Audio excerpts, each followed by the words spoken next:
All right, let's get to the final marquee game of the day. And it's one that lost a little bit of luster after last week when Penn State went down in overtime to Indiana, but it's still a good one on prime time. Talking Ohio State at Penn State. This one's going to be weird for me. I mean, I don't really care. There's not been fans, but this is one where it would have been cool just to see the whiteout. Ohio State at BetMGM, 11.5-point favorite at Penn State in Happy Valley without fans. It's going to be so weird. No whiteout there. Over under 62.5. Another game. Look, I've been doing this podcast for 4 years. I usually have 5 or 6 games that I'll ramble about for 20 minutes because I love this matchup or that matchup, and I'll go with this week. It's kind of slim pickings for me, and I'm basically playing some numbers on overreactions and spots, and this is one of them. There's nothing I really love about Penn State, but and they lost Noah Kane after their starting running back last week after they already lost Journey Brown, their starting running back. And you could tell that they missed KJ Hamler and his explosiveness on offense. You could tell that they missed Micah Parsons, who I think was going to be the best defensive player in all of college football this year, in addition to Gross Matos, who's looked great for the Panthers off the edge in his limited time that he's played this year.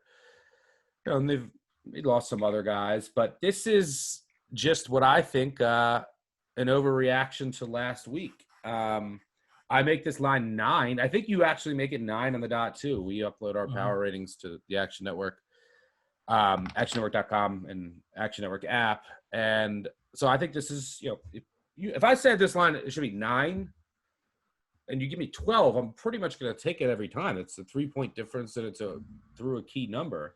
And Ohio State's defense is, it's going to be a work in progress. I mean, they lost all that pro talent. You lose Akuda and Chase Young. I mean, there's going to be a little bit of a step back. So I think the Nebraska score was a little bit misleading. I mean, you also have Ryan Day. He doesn't have the knee personnel to take a knee at the end. The hell is that? But they run up the score a little bit. But Nebraska was able to do some things on the ground. Penn State does have a good offensive line. They do have a really good tight end. The Ohio State offense is awesome, but I think after what everyone saw of Ohio State last week, and then they say, hey, look, Penn State loses to Indiana. But we just went over that box score. Penn State outgained them by 300 yards. So, it's the second game of a new offensive coordinator I think we both like for Penn State. So I think it's a good spot to buy the Nittany Lions after last week in how they handled the late game situation, which was awful, but good for us. So give me Penn State at 12. 11.5 is fine. Anything over 11 to me, I would take. And what say you? Yeah, let's get a little nerdy. I did a real deep dive on this game. Write-up's going to be on Action Network on Friday if you guys want to go check some of this out. But I really wanted to go deep in here in the first game for Penn State and Ohio State and really take a good position here. And I waited and waited and waited for the 13 and got it. But now I get to sweat through a James Franklin game with money on the line. But let's talk about how we got here. Noah Kane is out. Running back Noah Kane is out. He really didn't have that huge of an impact against Indiana last week. But, I mean, combined with Journey Brown, Ricky Slade transferred. We're now down to Devlin Ford. He had 20 carries and 69 yards. Sean Clifford rushed for over 100 yards, but that's because that was like the last option to get the Penn State offense going. I don't think that's what Kirk Soraka wants to do. I think he wants to turn what he did at Minnesota, kind of do that at Penn State, but we got to find the weapons first for Sean Clifford. Penn State held the ball. I mean, give him credit. I mean, I didn't deduct any points from Penn State. I guess neither. We had the same power rating. I didn't deduct anything from Penn State out of that box score. They held the ball for over 40 minutes on Indiana. When they were down 20-14, it took them 3 plays to get a score up on the board. It makes me think that Soraka was holding things back. Pace of play, 79th in the country, not extremely fast. Penn State graded out 13th in PFF for pass blocking. Football Outsiders has their sack rate at 10th on the offensive line. So, with Stuck said, we're losing Chase Young, losing Akuda. There's so much havoc that left this Buckeyes defense. I think that's going to be a major factor here. 53% of the drives Penn State had against Indiana had 2+ first downs. They can drive. They have sustainable drives. That is something you want to put your money behind. Available yards, 52%, or, only 8% short of what Alabama does every week here. Ohio State was pushed in the trenches by Nebraska. I think that's one thing I'm starting to hear it from national writers, from beat writers, like Ohio State got pushed around the trenches. They absolutely did. They rank 87th in line yards on Football Outsiders. Ohio State rush defense graded out 76th on PFF. On the other side of the ball, Ohio State graded out 6th in the passing game, which is pretty good, 8th in pass EPA. But Chris Olave, their main returning wide receiver, had a concussion. He's in concussion protocol all week. There's been some hints dropped that he is going to be played, maybe upgraded to probable. But as I read 2 hours ago, Ryan Day said he has a strong week of practice, and everybody will have to check the availability report that comes out on Friday. The rushing game, I think, is where we really need to put some focus here. Master Teague, Trey Sermon, 101st in success rate, yet the run blocking on PFF, this is extremely important. The run blocking for Ohio State graded out 8th, but the running game graded out 101st in success rate. That's on the running backs. Master Teague, just 23 total yards after contact, 1.92 per carry.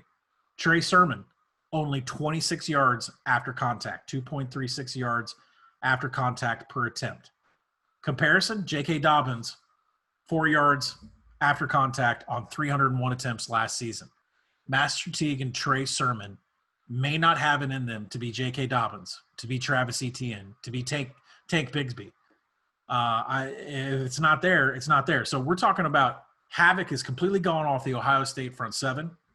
We're talking about two running backs that are not near as explosive as J.K. Dobbins. Indiana had just 2 runs over 12 yards on this Penn State defense last week. This Penn State defense can still play. You're right. They lost some stuff on D, but Indiana only had 2 runs over 12 yards.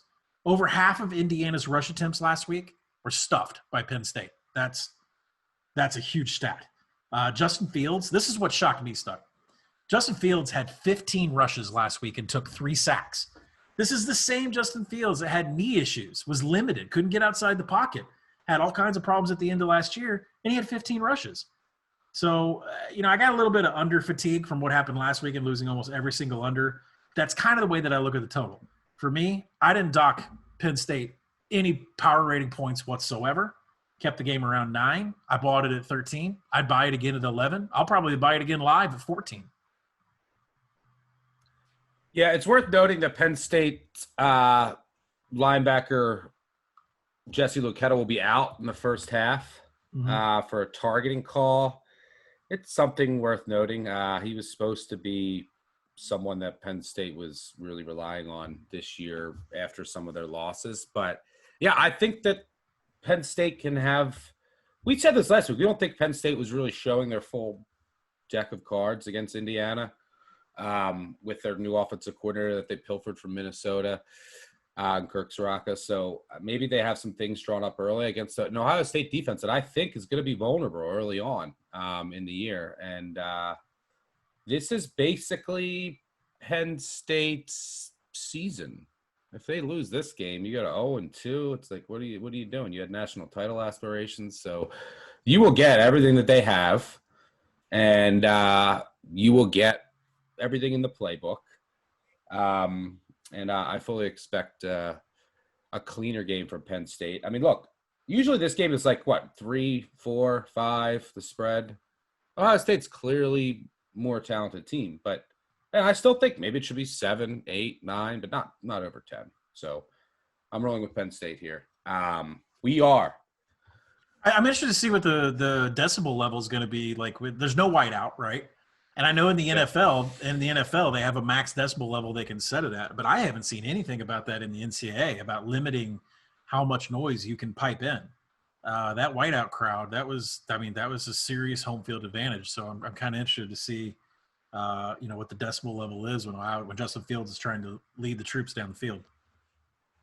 Yeah, I mean, this is still Penn State. It's still, a program that comes close to the top 3 or 4 programs in the country in recruiting. Like, they still are extremely talented teams. I just think it's a good spot to buy them low. It's kind of an intimidating place to go to too. Like, Pennsylvania. I mean, you lived in Pennsylvania, but it's like not an easy place to get to. It's like, between the drive and the airports, it's kind of like I can remember playing sports back when, I was in my teens, like these cities you would go to that are way off the beaten map. I mean, you're already a little worried about your own safety, but I mean, this is not an easy, it's so secluded up there.